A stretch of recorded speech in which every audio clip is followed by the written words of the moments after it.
அனைவருக்கும் வணக்கம். என் பெயர் சுதிச்சன். நான் 4ஆம் வகுப்பு ஊராட்சி ஒன்றிய தொடக்கப்பள்ளி மணியபுரத்தில் படிக்கிறேன். நான் தேர்ந்து எடுத்துக்கொண்ட தலைப்பு இயற்கை ஒரு வரம். இயற்கை நமக்கு இறைவன் தந்த வரப்பிரசாதம். ஆனால் அறிவின் மனிதனின் அறிவை எப்படி எல்லாம் மாக்கம் செய்ததோ அதை விட பல மடங்கு அறிவை நம்மிடம் அள்ளி கொடுத்து விட்டது. நெகிழி பயன்பாடு, காடுகளை அழித்தல், வாகன புகை, இவற்றுள் பல வழியில் இயற்கையை நாம் அழித்துக் கொண்டிருக்கிறோம். இயற்கை வளங்களை அழித்துவிட்டு திறன்களை கொண்டாடி கொண்டிருக்கிறோம். திறன்களை கொண்டாடுவதில் மகிழ்ச்சி கொள்கிறோம். இந்த மகிழ்ச்சி பலன் தருமா?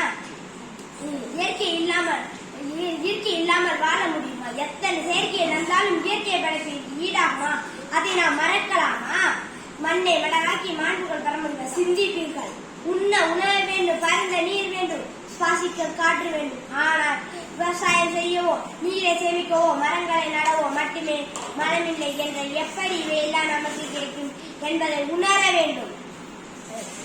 கொரோனா காலத்தில் சுவாசிக்க முடியாமல் எவ்வளவு சிரமப்பட்டோம். எத்தனை ஒழிவர் சுவாசிக்க முடியாமல் இறப்புகள் அடைந்தார்கள். அதை நாம் மறக்கலாமா? மறந்தால் மனிதனாக வாழலாமா? இயற்கை நிலத்தால் எத்தனை அறிவை கண்டுபிடித்து மண்ணாக்கி போகாதா?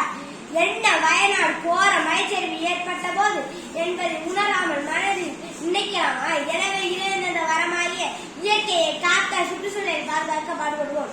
மரம் வளர்ப்போம், மழை பெறுவோம். நன்றி, வணக்கம்.